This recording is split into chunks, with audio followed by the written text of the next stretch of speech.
warahmatullahi wabarakatuh. Waalaikumsalam warahmatullahi wabarakatuh. Kepada sahabat-sahabatku yang saya hormati, sahabat Kangcir Channel maupun sahabat Mbak Inita Indigo yang saya hormati. Alhamdulillah di kesempatan ini saya bisa bertemu dengan beliau Mbak Nita Indigo. Ini saya juga subscriber beliau. Jadi kita saling mengisi, Saling subscribe dan mensubscribe. Karena kita penting saling membantu. Untuk teman-temanku dimanapun Anda berada, khususnya wilayah Jakarta dan sekitarnya, wilayah Jawa Timur, khususnya dekat Padepokan Gus Nur Samsun, Ngawi, Madiun, Magetan dan sekitarnya. Di kesempatan ini saya collab ini Mbak beliau. Kita bincang-bincang aja tentang dunia pengobatan. Kalau di dunia spiritual beliau jagonya. Waduh, masih belajar sama. Dunia pelet memelet beliau. Kalau saya dunia persuntikan. Tusuk-tusuk jarum. Bekam, aku buntur, aku dasar saya. Mungkin itu awal pembukaan dari saya. Monggo Mbak Nita lanjut. Oke, sahabat-sahabatku, assalamualaikum warahmatullahi wabarakatuh. Salam bahagia tanpa batas buat sahabatku GNS, sahabatku Anita Indigo, dan sahabat Kangcir Channel. Jangan lupa sahabat-sahabat like, komen, dan subscribe. Abang-abangnya dipencet ya, Kangcir Channel dan channel Anita Indigo. Mudah-mudahan untuk para subscriber dan para viewer ya dilimpahkan rezekinya dan dikabulkan hajat-hajatnya serta diberikan kesehatan dan dijauhkan dari wabah, virus, dan magebluk. Amin, amin, amin. Nah, ini kali ini saya ini mau bertanya tentang stroke. Ya, karena orang Indonesia ini banyak sekali yang mengalami stroke ringan maupun stroke berat atau yang sudah total gitu nih. Karena kan Mas Muhajir ini jagonya di bidang stroke gitu. Kalau yang udah diambil medisnya, tapi kan medisnya tetap kita harus pakai herbal gitu. Gimana tuh Mas Muhajir untuk pencegahannya dulu stroke? Jadi gini ya, saya menjelaskan tentang dunia stroke. Kebanyakan sakit di masyarakat itu kan banyak yang kena stroke. Dan biasanya masyarakat itu kalau pertama kali kalau ada orang yang kena stroke itu ibaratnya gupoh, itu apa bahasa Indonesia? Gupoh itu ibaratnya bingung. Panik lah. Sebenarnya di waktu ada mungkin teman kita atau siapa yang kena stroke, lemas atau nggak bisa gerak atau sini merot itu namanya belpasi. Jadi kalau kena belpasi, merot itu nggak perlu panik. Cukup kita ada beberapa trik yang untuk pengobatan di waktu kilat. Jadi ini trik pertama di waktu orang kena belpasi, stroke ringan ya. Ini kita bahas stroke yang ringan dulu, yang berat nanti. Ini kita bahas stroke ringan. Seumpama pasien ini yang kena belpasi, ini merot, cukup siapkan air hangat dan handuk. Air hangat dan handuk nanti dikompres area sini, area punggung sini, Mbak. Punggung. Iya, punggung. Terus setelah itu silahkan ditotok area sini. Nah, ini di bawah dagu. Ini ditotok, diputer kanan. Jadi diputer. Setelah ini selesai, paling enggak ini ditotok sekitar 1-3 menit. Baru sini, bawah hidung ini yang paling penting. Karena sarafnya belpasi itu sini. Kalau kita sudah totok ini, yang merot ini akan kembali. Memperbaiki sarafnya. Sarafnya akan kembali lagi. Karena belpasi itu sarafnya narik dari belakang. Tegang ya. Tegang. Jadi kita harus perlemasan. Salah satu caranya kita totok di sini. Kalau nggak gitu, ini juga bisa untuk ngobati orang kejang. Sama ada orang kejang-kejang itu totok sini aja, totok terus sampai sadar. Nanti paling 1 menit 2 menit sadar langsung. Karena pengalaman saya ngobati orang kejang itu gampang. Kalau ada orang kejang tinggal totok aja sini. Nekannya terus, itu makan terus. Nanti akan kendor. Tapi secara perlahan. Jadi kita tekan terus. Meskipun nanti belum sadar, kita tekan terus sampai dia sadar. Karena kalau kita tekan saraf sini, saraf otak besar, saraf telinga, saraf mata ini akan reaksi, akan kendor. Kalau sudah kendor dia sembuh. Sebenarnya kenapa orang itu kena belpasi? karena ketegangan saraf. Mungkin pikirnya banter, kolesterol tinggi, hipertensi, bisa jadi karena gula, macam-macam sebabnya hipertensi. Mungkin karena benturan, jatuh. Nah, itu bisa jadi. Makanya cara penanganan pertama orang kena hipertensi itu, saya pesan ke sahabat semua, kalau orang kena gejala hipertensi atau stroke awal ringan, pantangannya ada satu. Diingat-ingat, pantangan kalau kita penanganan orang kena stroke pertama kali satu, jangan sekali-kali dikasih minum. Oh, berarti nggak boleh ya? Nggak boleh. Kalau kejang pun jangan. Kejang juga jangan. Karena gini, sesuai pengalaman dan kita dari pakar-pakar herbal. Di waktu orang tegang kena stroke pertama itu, sama kita kasih air minum itu bahayanya tinggi. Bisa jadi langsung pecah pembuluh darah, bisa jadi semakin parah. Karena di waktu stroke pertama itu semua saraf tegang, bahkan di tenggorokan sini juga tegang. Dan itu tidak boleh ada air masuk, kecuali infus. Jadi sarannya gimana? Yaitu cari air hangat, dikompres. Tapi ini boleh diangkat pasiennya? Boleh, kalau diangkat nggak apa-apa. Silahkan kalau diangkat bebas, cuman saran saya hati-hati, pelan-pelan, dan jangan ditidurkan berbaring, jangan, harus duduk. Oh, duduk. Iya, posisi harus duduk, paling enggak sekitar berapa ini, 80 derajat lah. Jadi jangan sampai diganjel. Terus nanti dibawa ke rumah sakit untuk penanganan pertama. Kalau bingung, kalau susah untuk ibaratnya bingung untuk penanganan, langsung aja bawa ke rumah sakit. Jangan dikasih apa-apa. Kan ini loh kesalahan masyarakat, terkadang dikasih air. Ada juga yang bilang itu kasih garam. Lah itu nggak boleh. Pernah dengar waktu itu saya gitu kan, kalau orang stroke, pingsan atau kejang langsung oleskan garam. Itu bahaya. Yang penting jangan ada makanan masuk atau minuman, karena berbahaya. Karena orang kena stroke itu sebenarnya kalau sudah kena infus sudah sembuh. Itu kasih cairan. Iya, kasih cairan karena lemes nanti. Iya. Itu pantangannya, jangan lupa. Tidak boleh dikasih air minum. Bahayanya tinggi, bener. Bisa resiko. Jadi pecah pembuluh darah, bisa jadi jantung, bisa jadi langsung meninggal. Gitu. Karena lagi tegang masuk cairan. Iya, tidak boleh. Kecuali diperemaskan dari luar, ya kita toto atau kita kompres, itu nggak apa-apa. Itu salah satu penanganan stroke. Dan gimana Mas cara pengobatan kalau ini bahas yang kedua ya, Mas. Kalau ini sudah ada pasien yang agak berat. Stroke itu ada beberapa stadium. Ada stroke itu stadium 1, ada stadium 2, ada stadium 3, ada stadium 4, macam-macam. Dan stroke ini juga ada sebab-sebab tertentu. Apakah stroke ini dari hipertensi? Apakah dari gula? Apakah dari kolesterol tinggi? Apakah dari asam urat? Kebanyakan orang kalau sudah kena stadium 4 itu semua masuk komplikasi. Iya, gula iya, asam urat iya, kolesterol iya, hipertensi iya. Yang berbahaya ini 4 ini.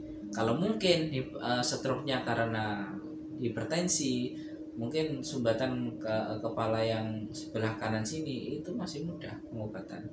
Salah satunya kita bekam. Jadi salah satu kita bekam.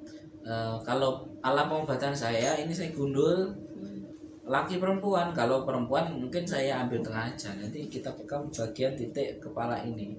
Kalau itu kolesterol, itu yang hipertensi. Oh, hipertensi. Iya, karena hipertensi kan mayoritas sini ada gumpalan darah. Terus kita bekam area sini, area punggung dan lain-lain. Insya Allah cepat pengobatannya. Itu. Yang kedua paling tidak ada obat herbal. Iya. Ada obat herbal semacam obat daun dewa, pelancar darah dan lain-lain. Wah, yang jelas obat-obat saya sendiri melancarkan peredaran darah. Iya, yang penting cari obat untuk pelancar darah. Iya. Dan jangan lupa orang stroke itu mayoritas itu karena dia salah pola makan. Makanya saya sering menegaskan ke teman-temanku, kalau sudah usia mungkin 40 tahun ke atas, itu usahakan hindari namanya telur puyuh. Itu benar itu. Karena paling tinggi kolesterolnya. Iya, paling tinggi. Nah, terus itu kalau yang udah lumpuh total, pengobatannya gimana? Kalau sudah lumpuh total itu ada beberapa metode. Yang pertama kita akupuntur. Kedua itu totok saraf.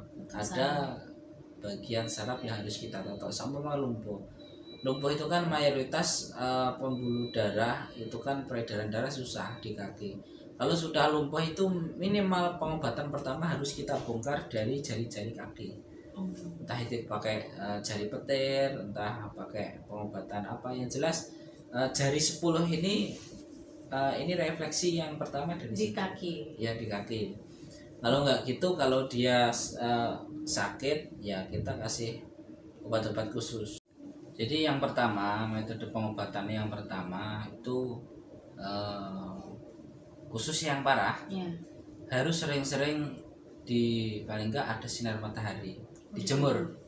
Jadi kalau masih bisa duduk ya kita jemur, tapi kok cuma tidur aja bisa nih ya kita harus ibaratnya ada obat khusus. Oh gitu, itu ada tapi herbalnya ada herbal khusus ya. Kalau sudah seperti itu ya herbalnya lumayan, jadi nggak kelas harga yang 100-200, jadi otomatis sekali resep aja bisa jadi harga 700 karena banyak ya rajian. Iya, karena rajiannya banyak kan. Terus semua obat itu kan tergantung penyakit. Iya. Kalau mungkin masih stadium 1 mudah, harga 50.000 insya Allah udah beres. Tapi kalau sudah komplikasi semua organ, itu kan kita butuh ekstra dan kita butuh kita rawat. Jadi kasihan pasien yang mungkin udah komplikasi itu, mungkin harapan hidup sudah nipis, tapi bagi kita orang pengobatan tetap masih kita bisa. sikat, masih bisa, kita yakin karena kita banyak metode. Setelah kasih herbal nanti sudah ada perubahan, kita refleksi. Tetap yang jelas refleksi itu jadi pertolongan pertama. Di akupuntur, entah pijat saraf itu tetap wajib. Setelah itu kalau sudah ada perlemasan otot, baru ditembak obat-obat yang bagus. Setelah nanti ada perubahan semakin terasa, baru nanti kita kasih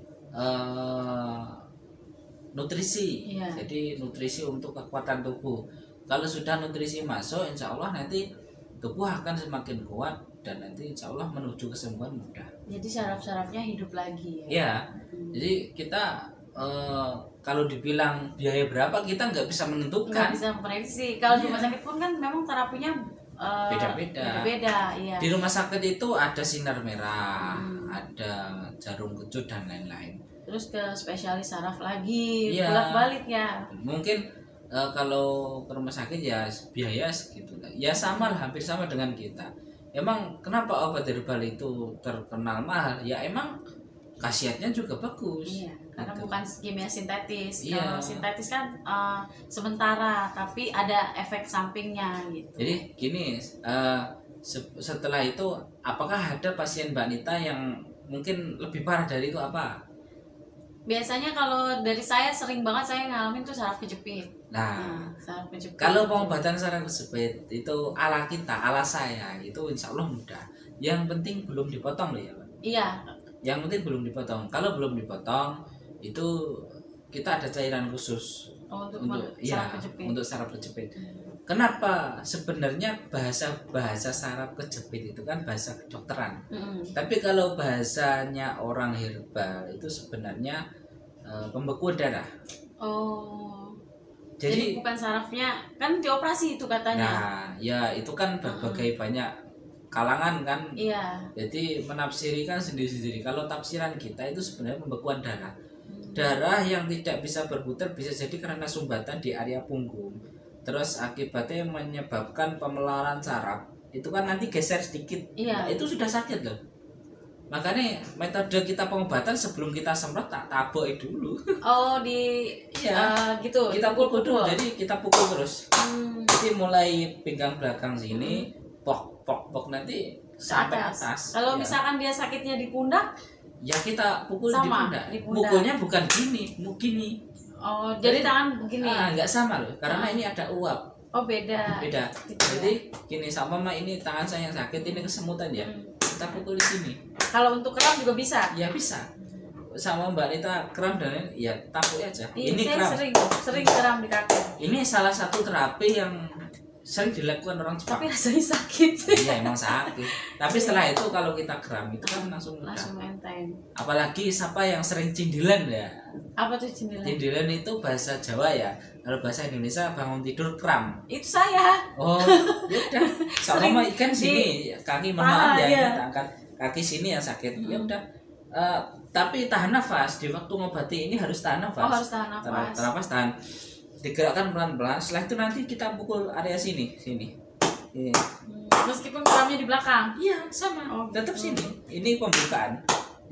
Insya Allah nanti sekilas itu sembuh. Iya, itu saya tuh sampai nangis itu. Iya. Kan kalau suami udah dipakein yang panas-panas, kadang dipanas. Karena setelah nanti kita pukul itu kan lemas. Nanti sembuh. Sebenarnya kenapa kok bisa? Nek bahasa Jawa cindilan ya. Iya. Bahasanya kita mungkin orang Indonesia, bahasa Indonesia kan kram itu. Kram. Itu karena biasanya saraf itu kaget. Iya, bangun tidur. Ya, itu. Atau kalau mulai juga ada tuh. Langsung ke perut kram. Nah, makanya. Sakit. Makanya berbagai ribuan metode pengobatan itu banyak. Salah satunya itu. Jadi seumpama ada orang saraf kejepit itu kita lihat dulu sudah dipotong apa belum. Kalau sudah potong nggak bisa. Ya kemungkinan bisa, cuman prosesnya lama ya. Mungkin kalau baru seumpama saraf kejepit gini sakit kan gitu. Itu bagi saya masih mudah. Iya. Cara gimana Mas? Yaitu tadi saya praktekin cara terapinya. Mulai punggung sampai atas ini kita pukuli pelan-pelan. Setelah nanti kan kebiar pembengumalan, baru kita semprot dengan cairan. Iya. Cairan khusus untuk saraf kejepit ada. Semprot jas terus sampai ke atas. Rasanya pertama dingin, setelah itu nanti panas. Setelah itu nanti akan masuk ke pembuluh darah. Insya Allah sembuh itu. Jadi metodenya itu. Kecuali saraf kejepitnya ini sudah masuk ke kaki. Kaki agak susah. Iya, kalau sudah rasanya di sini sakit itu enggak cuma obat semprot aja, harus ada obat dalam. Obat dalam. Ya. Saya ada satu paketnya 2 obat khusus saraf kejepit yang stadium 3. 2 maupun 3 ini satu paket. Oh. Ada semprot, ada minum. Ada diminum. Ya. Tapi kalau khusus yang mungkin baru sakitnya pinggang ke atas aja, itu mungkin semprot aja udah beres. Nah, tapi tepuk-tepuk dulu. Iya, itu. Nanti coba saya praktekkan. Praktekkan aja ya, sahabat praktekkan nanti. Sama ibu saya tuh kan dia pinggang kan saraf kejepit di pinggang. Nanti coba saya coba. Karena saraf kejepit itu metodenya banyak. Iya kan kadang kalau walaupun sudah dilakukan operasi banyak juga yang gagal dan malah mengakibatkan stroke itu. Iya. Ada tetangga itu dekat rumah, dia stroke akhirnya sekarang ya gara-gara operasi saraf kejepit. Makanya waktu itu ibu saya nggak saya kasih. Jangan. Nggak Jadi boleh. saraf kejepit saran kita itu jangan dioperasi Mbak. Karena kalau dioperasi itu fatal. Iya. Bagi saya mungkin menurut dokter nggak apa-apa, tapi bagi kita orang tradisional kan lebih mengutamakan tradisional. Iya. Ketimbang diodel-odel, ibarat di operasi. Sakitnya 2 kali, penyembuhan, belum nanti sarafnya robek dan lain-lain. Kalau kita kan metode kita mungkin dipijit, terus diterapi, itu kan salah satu dibekam, itu kan salah satu metode.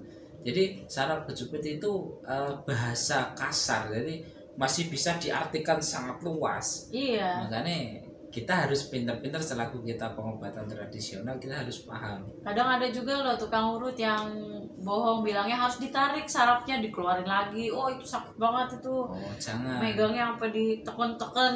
Pernah juga itu saya. Saumpama yang sakit itu tangan saya ini saumpama ini terkilir. Ini enggak boleh loh, ini diputar atau enggak boleh. Begini aja kan. Cukup kita pelan aja, kita olesi minyak. Saya ada minyak sangkal butung, saya punya. Ya. Jadi saya di rumah itu ada minyak sangkal butung, cukup dioles. Sama ini terkilir, dioles aja. Setelah itu nanti diperban. Udah besok lepas sembuh itu. Jadi banyak sahabat-sahabat metode pengobatan. Mungkin ini kan mumpung kita ketemu sama beliau Mbak Nita di Jakarta, karena saya jauh-jauh ke sini. Iya, makanya saya banyak yang saya tanyakan. Enggak apa-apa. Karena kadang di Jakarta ya itu problemnya saraf kejepit, stroke gitu. Karena mungkin dari pola makan, gaya hidup. Yang jelas gaya hidup dan gaya makan yang salah. Apalagi saat ini banyak yang instan gitu loh. Pada males gitu. Terus yang paling berat apa pasien Mbak Nita yang saat ini Mbak Nita tangani? Senen. Udah sama ya itu apa namanya vertigo tuh. Nah, vertigo. Sebenarnya kasus vertigo itu kita harus cari sumber dulu.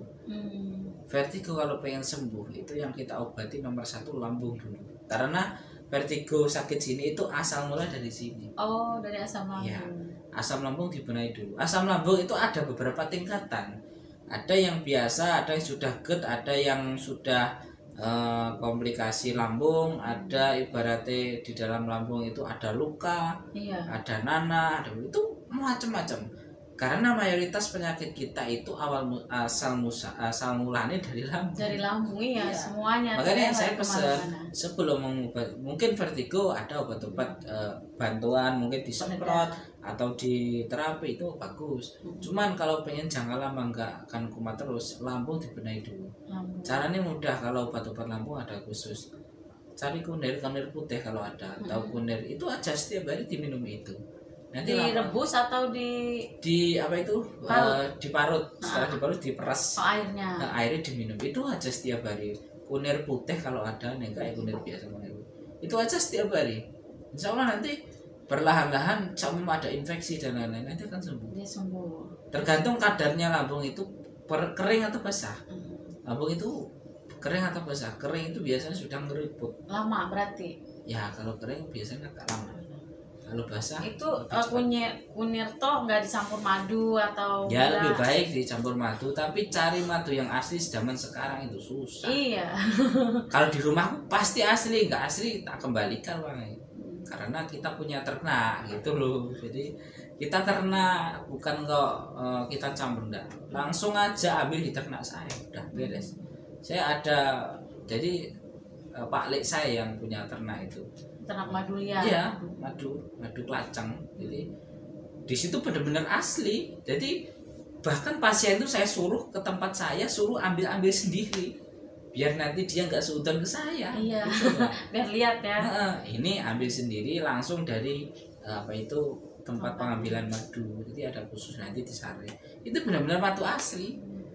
Jadi sekarang itu madu-madu sekarang udah banyak campuran. Udah banyak campuran nih ya.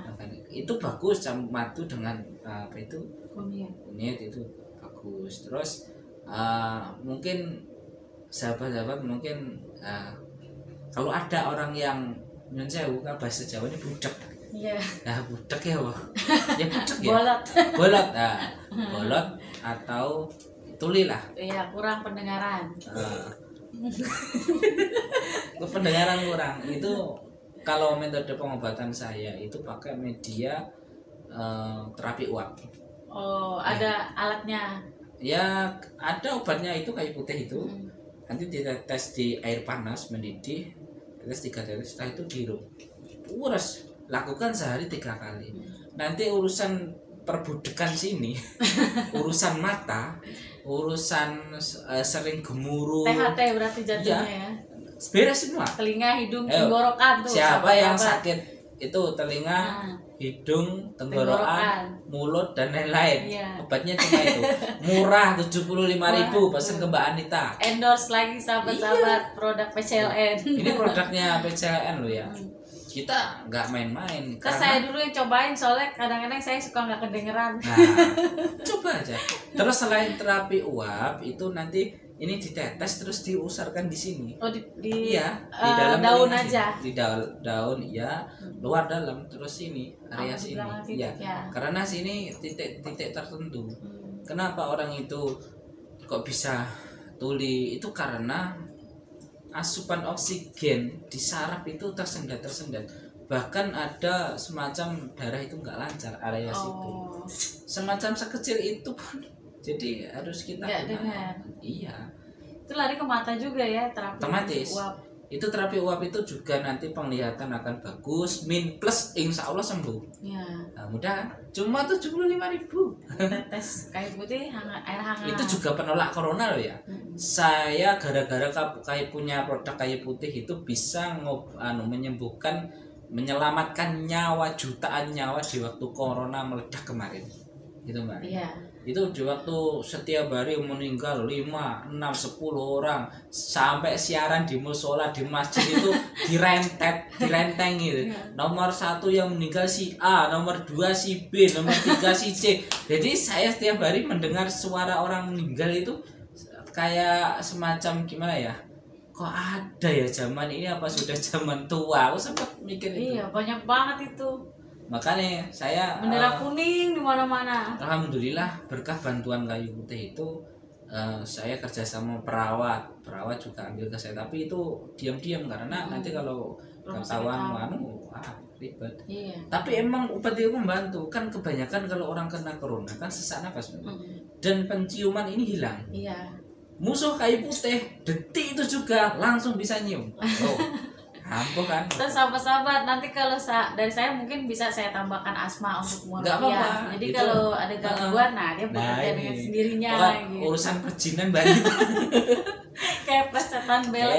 Pret aja. Kalau saya kan dunia medis, Iya. dunia herbal, jadi Nanti bisa di asma lagi. nggak apa-apa, bagus, nanti di asma wanita. Iya. Ya mungkin 100 asmanya juga nggak apa-apa. Promosi Kalau yang mau ke Kang Wazir boleh, atau ke saya silakan. Area Jakarta, kalau Jakarta. daerah Ngawi, Magetan, Madiun, Jawa Timur yang mau bekam atau refleksi terapi, nah bisa menghubungi Mas Muhajir. Selesai terapi minum es degan, wah segar itu sahabat-sahabat. Di rumah saya jualan es degan lur, Iya. Ayo Madiun merapat. Mampir. Degan serai ada, degan hijau ada, Degan aja apa biasa. dikasih ramuan. Degan itu saya kasih ramuan, ada serainya, ada jahe, jadi ada degan bakar, komplit kalau di Madiun ya. Yang Madiun merapat. Iya. Jadi kalau di Jakarta kan buah durian, kalau ini beda. Degannya serai, jadi Serai. untuk anti Menetralisir imun juga racun ya. Kemarin itu di waktu meredaknya corona kemarin, hari raya Idul Adha kemarin itu saya stok kayu putih sehari 200-300, belum ada 2 jam udah habis. Udah habis ya. Bener, saking orang itu Iya. antri ke rumah saya. Ada, karena teman malah sampai bikin itu pakai kain, dia itu uap sendiri. Nah, kalau itu nggak susah-susah, cukup kain. ya itu bisa diteteskan di tangan, digosok-gosok, dihirup, udah beres. Mudah itu teman-teman. Langsung Jadi, puyeng juga hilang ya, lega. pusing, hitungan detik loh ya, bukan menit loh ya. Ini kurang apa, kurang cepat apa. Iya. Sahabat-sahabat, itu tadi ya ilmunya dari Mas Muhajir, sangat bermanfaat. Mudah-mudahan sahabat-sahabat lebih paham. Nah, jadi kalau stroke itu intinya jangan panik. Jadi kita pelan-pelan, terapi pelan-pelan di rumah dulu, usahakan sebelum dibawa ke rumah sakit pertolongan pertama. Ya, terima kasih banyak ya Kang Muhajir nih atas ilmu dan masukan-masukannya gitu. Jangan lupa sahabat-sahabat like, komen, dan subscribe sebanyak-banyaknya. Semoga bermanfaat ya. Terima kasih banyak dari saya Nita. Nah, saya Mas Bajir, jangan lupa di channel saya Kang Jir Channel ya. Oke, terima kasih. Salam putar tasbih, woco, sholawate. Wassalamualaikum warahmatullahi wabarakatuh. Waalaikumsalam warahmatullahi wabarakatuh.